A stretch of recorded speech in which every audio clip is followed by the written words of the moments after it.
for you right now on Murrow News 8. From the Northwest Public Broadcasting Studios on the campus of Washington State University, this is Murrow News 8. Good evening, I'm Derek Joseph. And I'm Grady Glover. Welcome to Murrow News 8. Before we get into our election coverage, one student has died during an active shooter situation at Ingram High School in North Seattle. The student was taken to Harborview Medical Center with life-threatening injuries and was pronounced dead just hours ago. Seattle Police Chief Adrian Diaz said the suspect of the shooting was taken into custody and the investigation is still ongoing. It's also Election Day, and that can be pretty confusing, especially for new voters. Murrow News 8's Albert James has some more information to help you out. For Interim Director Ben Calabretta, voting is a big part of the mission of the Center for Civic Engagement. We consider coups to be leaders, and voting and caring about your community and having a voice in that community and policies that's being made is a part of being a leader. According to data from the Secretary of State's office, 426,000 voters in Washington are between the ages of 18 and 24. And just 1 week out from the election, it's estimated that only 29,000 of their ballots have been returned. In the weeks leading up to the midterms, the CCE has been tabling to get the word out. On Monday and Election Day Tuesday, they'll have a student voting hub where you can register to vote, cast a ballot, or just get more information on the election. And even if you're voting somewhere else in the state, the hub has got you covered. Regardless of whether registered in Washington, they can still use the voting hub to make sure that gets done. So you cast your ballot at the voting hub or just vote it out at home, but where does it go after that? If you're voting in Whitman County, it comes to the Elections Office in Colfax. County Auditor Sandy Jameson says ballots go through a deliberate step-by-step process to protect the voter, their vote, and the overall count. From envelope opening to ballot counting, the public is entitled to observe it all. Our job is to securely, accurately, and transparently tabulate the ballots and produce accurate results. Jameson herself is on the ballot this year, but says she has only stepped into the processing room as an observer, never to touch a ballot. It'll take time to officially certify results of the election, but Jameson says being able to speak through your vote is crucial to making an impact. If you want to, instigate any change in any system throughout your life, you need to first be part of that system, and you need to first be part of that election and understand that process. Still need more information? Whether you're registered yet or not, whether you need more information about who to vote for, or you're just not sure how the process works, you should come down to the Student Voting Hub at the Cub. Reporting from Pullman, Albert James, Murrow News 8. Thank you, Albert. Ballots must be sent out today in order for them to count. Here in Whitman County are some of the races that we're keeping an eye on. A race for the state Senate between Democrat Patty Murray and Republican Tiffany Smiley. The race for county commissioner between Michael Largent, who leans Republican, and John Mark Mankey, who leans Democrat. And the state representative race between Republican-leaning Kathy McMorris Rogers and Democrat-leaning Natasha Hill. For more information on these races and other issues, on the ballot, WSU's Center for Civic Engagement has you covered. For more info on voting, I'm going to toss it over to Catherine Rowley. Catherine, what do you have for us?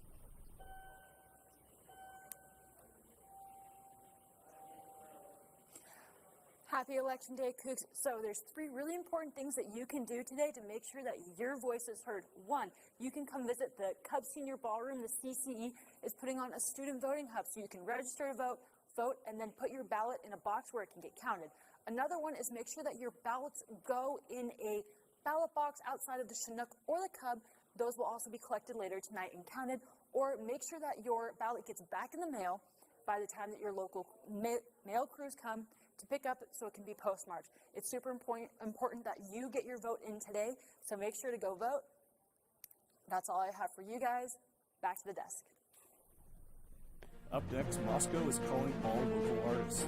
Weather person Alf Martinez is here to give you some insight on how to dress for the next few days. Stay here on Murrow News 8.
The WSU Symphony Orchestra will perform William Walton's Crown Imperial in Franz Hans Joseph's Haydn Symphony No. 104 Orchestra, London, tomorrow.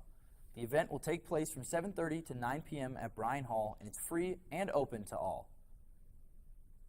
The City of Moscow and the Moscow Arts Commission are opening registration for the November Art Walk host location today at 5 p.m. Businesses and nonprofit organizations are encouraged to register for the event, which will be held November 17th from 4 to 8 p.m. Now, as the season goes on, more and more of those events are going to have to be inside. I mean, it was snowing just last week. Allison, what are we going to be seeing more of that snow? Thanks, Grady. We will not be seeing any of that snow this week, I am happy to tell you. However, I'm sure you've been able to feel those temperatures dropping quite a bit, but that pain has been remedied with some sunny skies, so we'll get into that a little bit later. Today we had a high of 43 with a low of 25, and that sun, I'm sure you enjoyed that extra hour of sleep with daylight savings this weekend.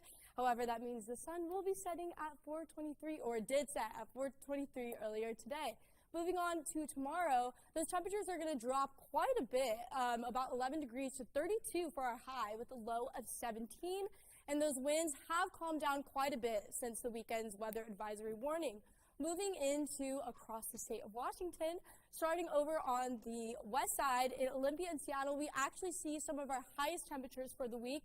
And as we look over in central Washington, in Yakima and Tri-Cities, we're going to stay consistent with that sun, except for in Yakima. Moving into Spokane and Pullman, we'll have a high of 43 in Pullman. That's what you got to keep an eye on.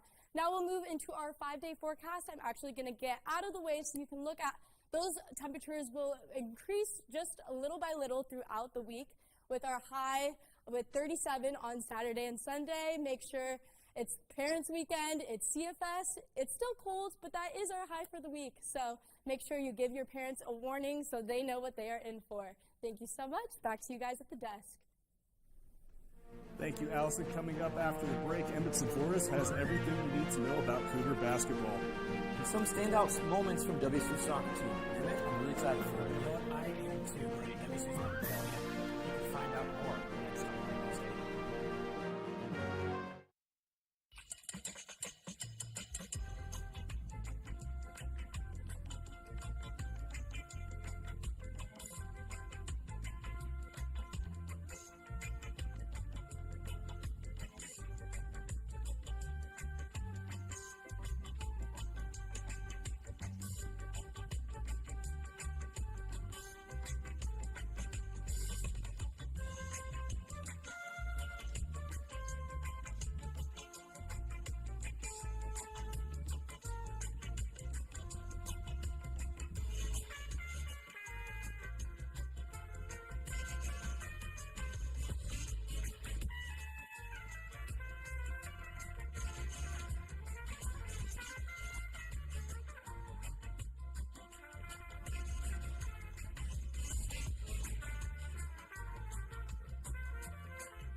Welcome back to Murrow News 8. I'm Emmett Savoris with sports.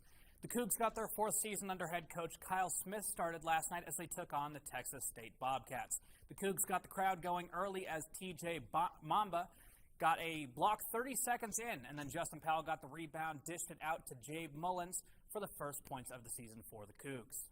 Murrow News 8's DJ Rodman had a very good game last night as he hit not one, not two, not three, but 4 3-pointers on the afternoon. And don't worry, we saved the best one for last year as DJ goes in, gets the block, and then he hurries up the court. He gets the pass from Gay and drains the triple to get the Cougs up 18. Take another look at this one from the WSU social media team for basketball. Just an incredible angle, good pass by Gay.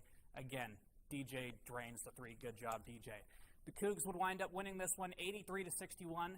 Gay had an 18-point double-double to lead the team in points, and Rodman wound up finishing with 16. Here's what Kyle Smith had to say about Rodman postgame.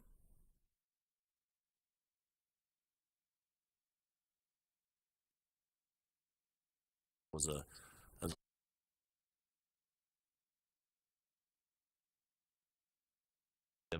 do well. It's great. The women's team had their season opener as well last night as part of the first doubleheader of the season at Beasley. The Cougs got out to an early lead and never looked back as they crushed the LMU Lions 93-41. Bella Murrieta led the team in points with 18 and had 2 blocks as well. Here's her postgame. We just had to really lock in the scout, and knowing that they like to drive a lot, but also they have some shooters. So we just had to stick with what the coaches told us to do, and everybody did a great job tonight, and that's why we were able to make sure we stopped them on those layups.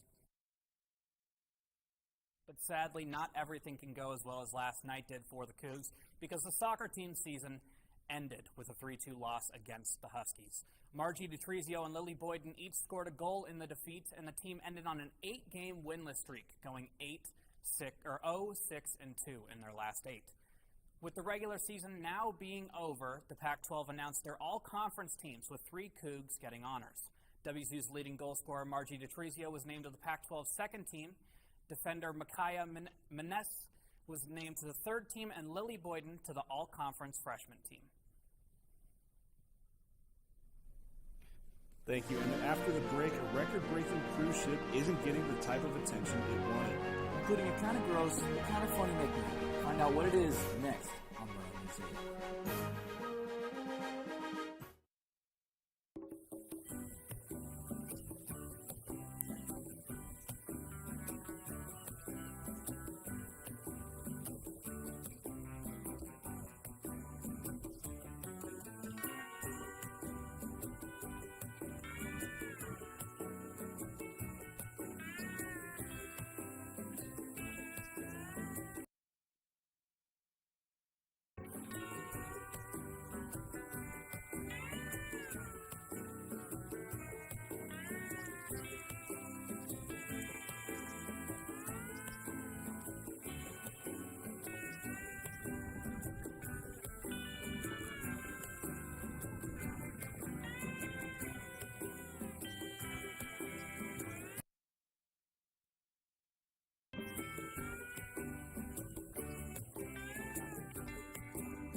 New cruise ship that has been compared to a human lasagna.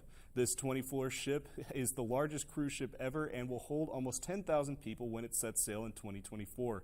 It has until then to shake the brutal nickname that it currently has. I don't know about you, Derek. I don't think I could possibly take a ride on a cruise ship called I kind of agree with you. It's a little bit. Thanks for watching. If you missed this or anything in any of our previous newscasts, you can always watch us on our YouTube channel. More news can also be found at nwpb.org/MMA, and you can follow us on Facebook and Twitter. Make sure to go have a look at our TikTok as well. Have a great night.